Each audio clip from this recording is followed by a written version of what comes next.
Today's next speakers will provide an in-depth overview of the multifamily space in the Canadian market.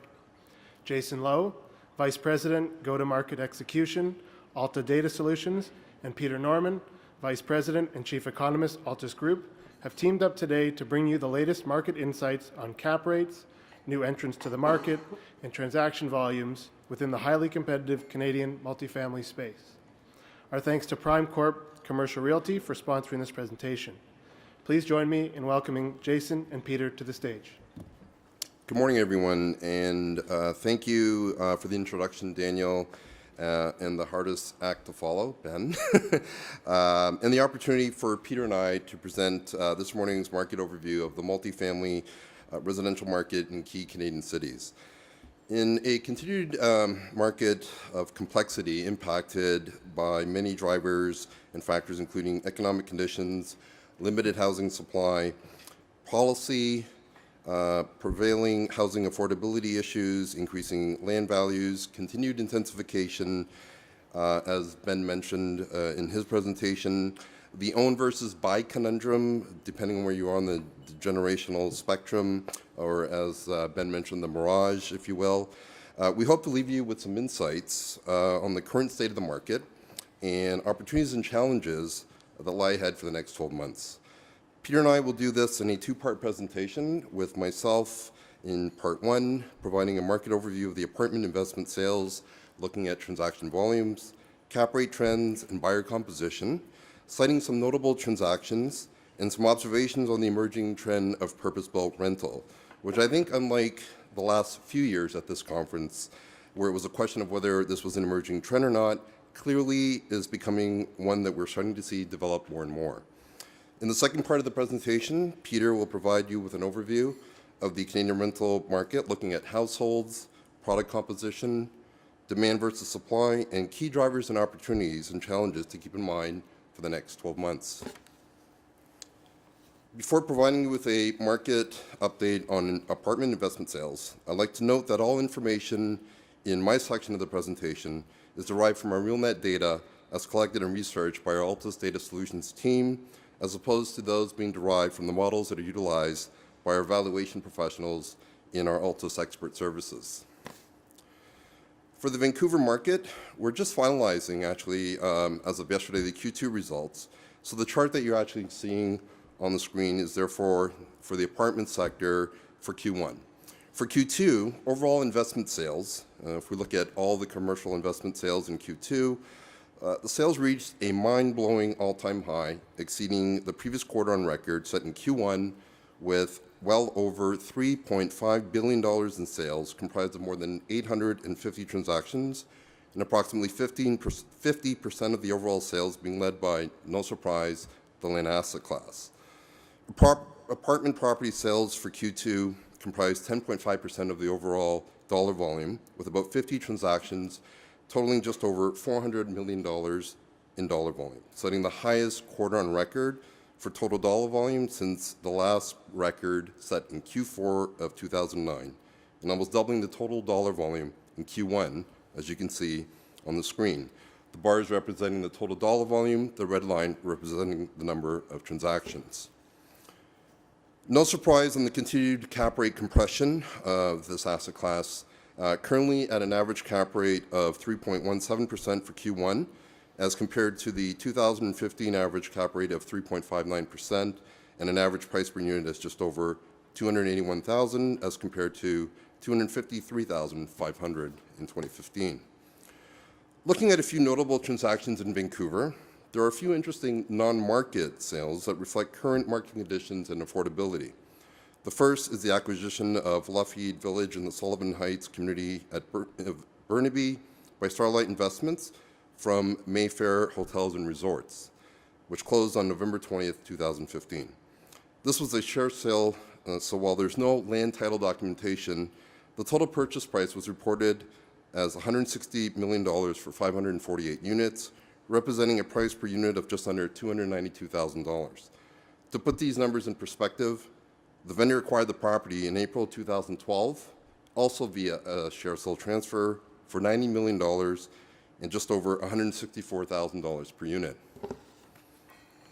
The second transaction was the sale of the brand-new building called the New Jubilee House in August of this year, which involved a land exchange between Brennell Developments and the City of Vancouver at a price of $50.1 million, representing a price per unit of just over $309,000. The New Jubilee House forms a part of a land exchange agreement signed in January 2013 between the City of Vancouver and Brennell Developments. As part of this land exchange, Brennell committed to building 162 social and affordable housing units, the New Jubilee House, on their land at 1099 Richard Street, and to transfer the ownership to the city upon completion, as represented by this transaction. In exchange, the city owned land at 508 Helmkin Street. The site of the original Jubilee House was exchanged to Bren Hill for future development of a proposed mixed-use building, including 200 market condo apartments and 121 secured market rental units. Between the development of New Jubilee and 508 Helmkin Street, the agreement between the city, Bren Hill, and 127 Society has resulted in 283 new rental homes for a range of residents in downtown Vancouver. While ownership of the New Jubilee was transferred to the city, a 60-year lease and operating agreement was entered into with 127 Society to manage the building. Moving over to Calgary, while investment sales for Q2 of 2016 are up from Q1's approximate $450 million to approximately $900 million, driven by less transactions than Q1, and about half of the total dollar volume being comprised of office asset sales.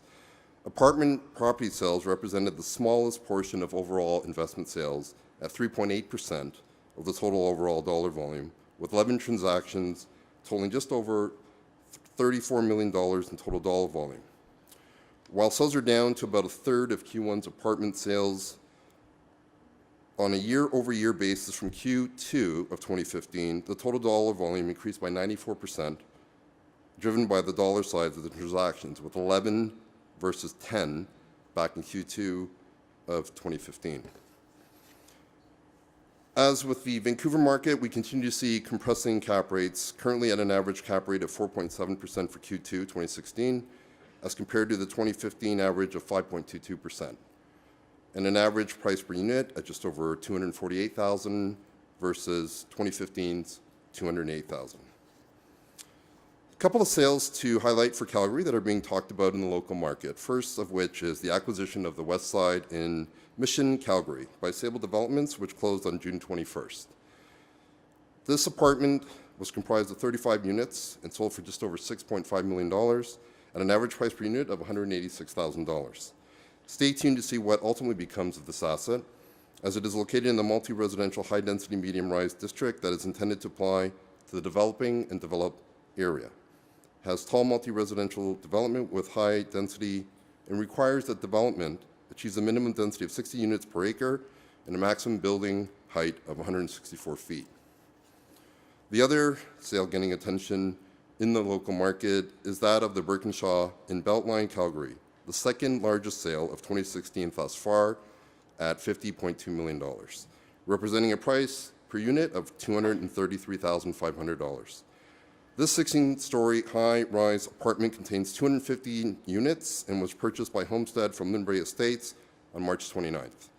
The property is located in a center city multi-residential high-rise district intended to provide for multi-residential development sites within the city area and has the opportunity for a density bonus of over and above the base density to achieve commercial residential mixed use, public benefit, and amenities. The district is primarily residential with a limited range of uses. The designation allows a maximum floor area ratio equal to 5 times the lot of area with no maximum building height. Moving over to the GTA. Overall investment sales represented the second highest quarter on record, second only to Q4 of 2015, with approximately 500 sales and totaling about $5.25 billion in dollar volume. Apartment property sales represented 8.7% of the total investment sales in terms of dollar volume, with 50 transactions totaling over $450 million. While total dollar volume is up 68% from Q1, it's slightly down with a 4% decrease on a year-over-year basis from Q2 of 2015. Current year-to-date cap rate is flat with 2015 at 4.7% for Q2 2016, with an increase, however, in the average price per unit up to $274,000 as compared to 2015's $220,000. The first of the two GTA transactions to note is the portfolio sale of the Bellinata Holdings to Hollyburn Properties in May. The sale comprised two properties, one at 60 Gloucester Street comprised of 80 units, and the other, 169 St. George, with 52 units. The total purchase price of the two properties in this portfolio, with combined 132 units, was $41 million, representing an adjusted price per unit of over $310,000 and a cap rate of 3.2% and 3.4% respectively.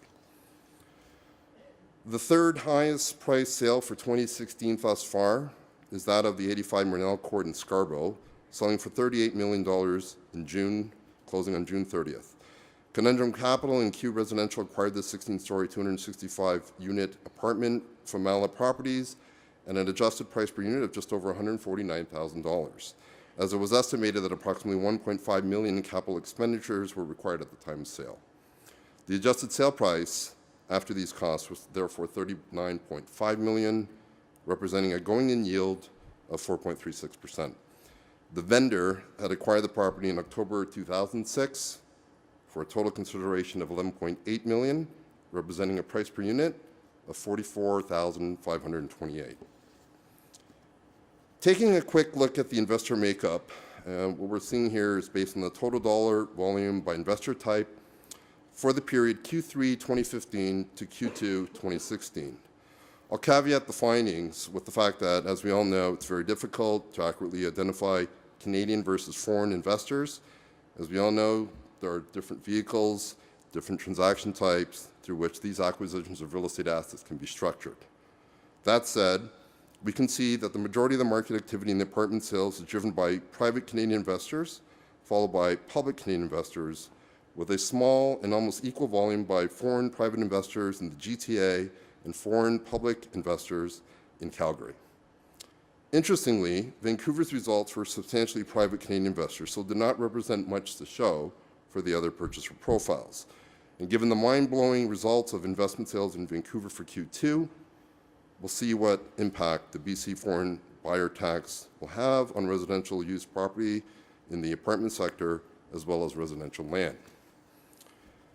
Taking a look at the trend of purpose-built rental, I thought it'd be interesting to note a few examples of the condo conversion to rental apartment that a few years ago we identified as potential opportunities given the success rate on a percentage of pre-construction sales basis, the original condo project being a question mark and a back to the drawing board for anything between 20% and less than 50%. Before looking at a few examples in the GTA, let's take a look at the records or the residential land sales with rental development applications identified in our research sales records for the last 5 years. Starting with residential land sales in Vancouver, as you can see on the map, there were 14 sales with rental development applications, 3 in Calgary, and 51 in the GTA. Moving over to the sample GTA condo project to rental apartment conversions, the first is the Beach Hill residence in Toronto, east by Carlisle Communities. This project was canceled with just actually over 50% unit sales and subsequently got converted to rental product. The Beach Hill residence boasts modern design unique to the beach community and offers a rental suite composition of 1+1 bedroom, 2 bedrooms, and penthouses, currently accepting applications for rent. The next project is the Selby, which is a notable project by Fernbrook and Citizen located in Toronto Midtown. It was a project that was canceled in November 2014 with about just over 10% in unit sales, but then was sold in April 2015 to Tricon Capital as part of a land assembly for a total consideration of $32 million, as it also included 15 Selby Street at $2.1 million, which Tricon purchased on the same day. The adjusted price per square foot buildable was $80 with an adjusted price per unit buildable of just under $60,000 based on the development application. The vendor had acquired the property in March 2012 for a total consideration of $16,125,000. The site application was submitted on July 14, 2013, pertaining to the land in this transaction and the adjacent parcels. The application proposed the development of 50-story, 557-unit rental apartment development. The development would have a total gross area of approximately 410,000 square feet and would have about 203 parking spaces. The project is currently under construction with an estimated 2019 completion of a 49-story, 441-unit rental by Mod Developments and Tricon Luxury Residences. The last sample conversion is the Kings Club condominiums by Urban Corp and First Capital Realty in Toronto, downtown east.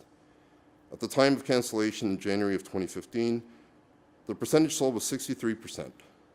The project was converted to rental apartment, with First Capital being deemed the sole remaining title owner. It is our understanding that the now mixed-use project at 1100 King Street West in Liberty Village has been renamed King Highline and is being developed in partnership with Cap REIT, with a planned 160,000 square feet of commercial retail space and 3 rental towers with 506 apartment units. It was reported that Cap REIT will pay $60.3 million for its stake in the development residential component and will manage the rental properties. The closing is expected to be completed upon the completion of construction in 2018. And with this last conversion sample, this concludes my section of the presentation. So now I'll turn it over to my colleague, Peter Norman, to provide the market overview for the Canadian rental market. Peter? That's great. Thanks very much, Jason, and thank you very much. It's a great pleasure to be back at the Canadian Apartment Investment Conference. Always a great time. Always enjoy being here, and it's always nice to be able to come forward and share for a few minutes a couple of our thoughts about the marketplace, what we're looking at, how we're interpreting a little bit more of the macro data in Canada as a whole and in some of the markets, and as it affects the future needs or demands for purpose-built rental. And so with that, I'm going to start with a kind of a generalized comment about overall demand in order to get into this section of the presentation. And I think what's important and what we're trying to look at here is that Jason has set the stage for the ramp up in investment activity, the ramp up in interest in this sector, and as he said at the outset of the presentation, in previous years we've been talking about the impending need and the impending growth in the sector. In this presentation, now Jason has set out that that is happening and that we're seeing a lot of activity. And what I want to do is spend a couple of minutes to talk a little bit about the grease that's in the wheels of this industry right now, and why we're starting to see, a smoother activity and more activity happening in Canada, and certainly in some key markets as well. And what I'm showing you right now, I guess to get things started, is it's a long-term view, but it starts to put the long-term in perspective, because what's important to me right now is the activity that we're seeing is reflective of demographic and underlying demand changes that have evolved over the last 4 or 5 years, let's just say, that's informing activity today. But how that contrasts to some recent historical periods, and then what we're expecting to see over the next 10 years, I think really starts to inform our decisions about what to do with our investments in this sector. And by way of explanation then, in terms of what's just happened, we are in the middle of a resurgence in rental demand. And that's tremendously important in this country. So 2011 to 2016, which is illustrated in the bar that's marked 2016, we saw about 40,000, a growth of about 40,000 net new apartment households. So this is demand. These are bodies inside units. 40,000 households per year during that period, bringing the total stock right now, again, of occupied units at something like about 4.3 million units across Canada.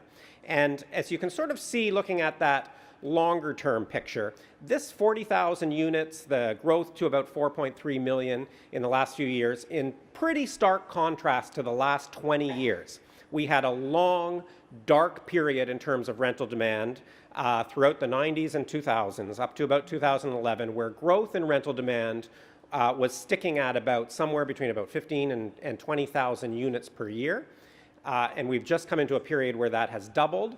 And then, more importantly, going forward, we're looking, once we look at the demographics and what's happening in terms of propensities, we're looking at a more stabilized demand environment over the next 10 years of something like about 50,000 units per year. Stronger than what's fueling the market right now, much stronger than that dark period that most of us have grown up in this industry, but still pales a little bit from the environment back in the 1960s and 70s and early 80s, where we saw a growth of something more like about 60, 70, 80,000 units per year, depending on when you're looking at it.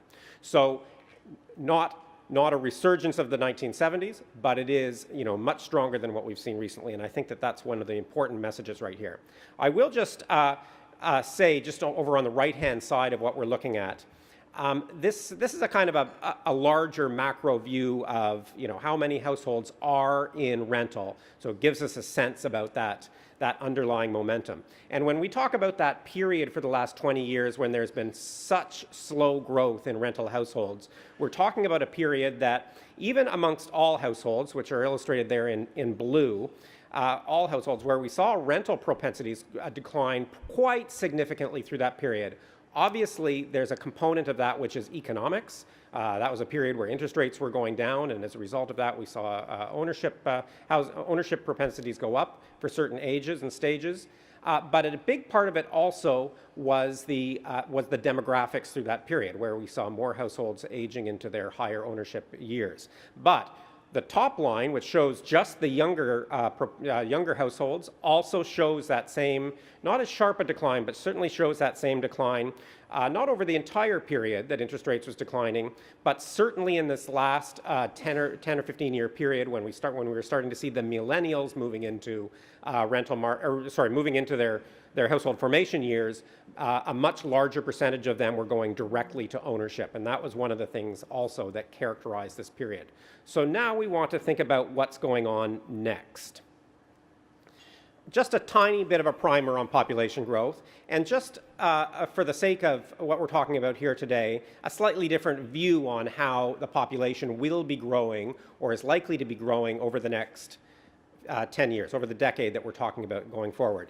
And I guess as context, way over on the right-hand side, Canada's population is expected to grow by about a little over 4 million people over the next 10 years. So we've got about 4 million growth.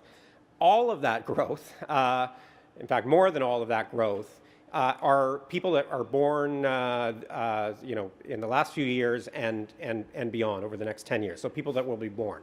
Obviously, births are a big part of population growth. Some of this is tautological, but it also puts in context that even though a lot of our overall growth is being fueled by immigration, say, and so on and so forth, that overall, when we look at different people in different ages and stages, a lot of that immigration growth is simply being offset by decline in households in older ages, and that a big part of our growth is going to be people that are born in 2011 and beyond. And so the biggest effects that those are going to have as we go through this decade early on is it's indicative of the surge in family households that we will see over the next few years.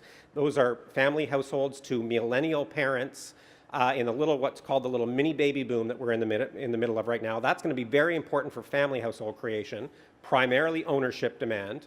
But also, as we get near the tail end of this decade, it's very strong rental demand as this, again, current mini baby boom starts to move up into the rental ages. So it is important then to try to translate this into what that means in terms of rental demand. And again, just looking at, because it's easy for us to sort of think about people at different stages in terms of when they were born, just looking at how rental household demand will grow by age group. All of the growth, we have about 500,000 net new, a need for about 500,000 net new apartments over the next decade. That's consistent with what I told you earlier, about 50,000 per year. More than all of that growth, in fact, almost 1 million net new households will be people who were born in the 1990s and people who were born in the 2000s. That will be where the vast majority, in fact, greater than majority of demand will come from. And that what we will see amongst all other ages, first of all, a net decline overall, but that masks a lot of the switching that will be going on in those ages as well. So for instance, even when we look at that oldest age group, we expect to see the decline in seniors' households over this period, sorry, not in senior, decline in households headed by people that are born in the 1950s or earlier. Obviously, there will be a decline over this period of time. But this is also masking a lot of switching which will be going on amongst that age group out of market units and into more specialized seniors housing units, freeing up some of those units for younger groups as well. But taken en masse, all of our net demand is coming from younger cohorts as we go forward. Very important. So taking a step back now and starting to look at current market activity in Canada, I think that I think that we start to get some mixed messages, particularly as we look at the macro data from the rental market and start to get a little bit concerned about what's happening, and then go back and look at this, relatively buoyant and relatively optimistic view in terms of what we need and where we should be going in the next few years. There seems to be a small disconnect. For example, the most recent CMHC survey, which unfortunately at this point is almost a year old, but I don't suspect that this has changed a tremendous amount, at least not these trends. The most recent CMHC survey shows vacancy rates for Canada as a whole across all the major markets at 3.5%. That's a 17-year high. That's representing a 4-year period of progressively increasing vacancy rates, softening markets as we go forward. That's of a little bit of concern because that's coupled with slightly slower rent growth, again on a national basis. It's coupled with some concern about the markets getting softer as we go forward. But of course, this is also very indicative of that two-speed economy that's characterizing our macro environment right now. We've got some markets that are going quite strong because they've got economies that are tied into the services export boom that's going on right now, and we've got some economies that are tied more to goods and primary sector and the oil sector, which has been an energy sector, which has been doing quite poorly. And so we get this kind of mix of markets where, very tight markets in this country. There were 6 markets that we consider tight in the most recent CMHC survey. They are all in the Vancouver and Toronto area. Vancouver itself and Abbotsford and Kelowna, and then Kelowna and Victoria, so also in BC. And then 2 of the suburban markets around the GTA are also in that tight category. And then balanced markets include the GTA itself and some other Ontario centres. And then where we see all of the softness is further afield in Ontario and then elsewhere across the country. And I think one of the things which is kind of interesting when we do that cross-country view on the vacancy rate situation is that whether we're talking about purpose-built or the primary rental sector, or whether we're talking about the condo sector, not massive divergences in trends. When we see something like vacancy rates rising in Calgary, we see that both on the purpose-built and the condo rental sector, where markets are tight, like in Vancouver, they're both, and in Toronto, where it's balanced, characterized by both markets. Both markets, generally speaking, are moving in tandem within each geography that they're within. And of course, a big part of the increase in the vacancy situation has been the massive influx in supply. And you can argue that a lot of the influx in supply is, of course, responding to these future opportunities, the ones that I've been talking about. So they may not, and probably are not, offline, but they are starting to impact vacancy rates as they start to come. So we've got to have markets kind of adjust. 2015, we saw 30,000 units of purpose-built apartments started. That's tremendously strong. You can see it's outsized from each of those previous years. And 2016 year to date is up as well. But again, the two-speed economy. Vancouver and Toronto is where most of that growth is taking place, where most of that momentum is taking place at present. I just want to speak very briefly then about the condo sector and its impact on supplying rental demand. Traditionally, we see a fair amount of new condo product, of course, competing with the rental market and providing supply for the rental market. And that also is not slowing down. I'm showing you sales right now on the condo side, and those and seeing particularly the very strong sales in the first half in the foreign buyer tax Vancouver market. Very strong growth in the first half of this year in terms of new condo sales, but also outside of Calgary, all the other markets that we're looking closely at, double-digit growth so far this year. So there's certainly a lot of condo coming in, and certainly a lot of supply that will be coming from that piece. Our expectations are that rental demand will sort of splay out the way that we see it here right now. A massive majority of it coming in Toronto. We see rental demand at about 13,000 units per year, and still about 2/3 of that in the Toronto market will continue to get serviced and serviced by the supply from the condo market. Only about 1/3 coming from purpose-built rental. But most of these other markets, we're seeing much stronger growth in the ability of the purpose-built rental market to supply the needs that the needs for rental household supply that's coming forward in the next few bit. So what I will is just kind of finish off with a view of where, from our census data, so getting a little bit out of date right now, but it does tend to give us a little bit of an idea about where we are overall in terms of that balance between purpose-built and rental supply. And there are about 360,000 condominium units renter-occupied condominium units in total in Canada, and the majority of it are newly built rental units, and then this kind of a surge from rental or condo units from the 1980s that are also servicing the rental market. And so I think as we see, more of those new condos coming on, we're going to continue to see that strong supply coming from new condo rental.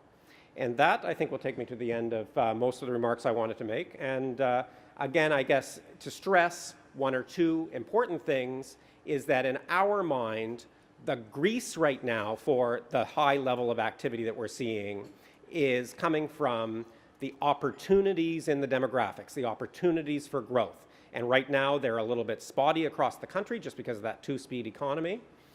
The challenge from the condo market will manage itself as we go forward, but that there's that in a rising tide in terms of demand for rental, we're going to see a lot more activity in this sector as we go forward rather than less.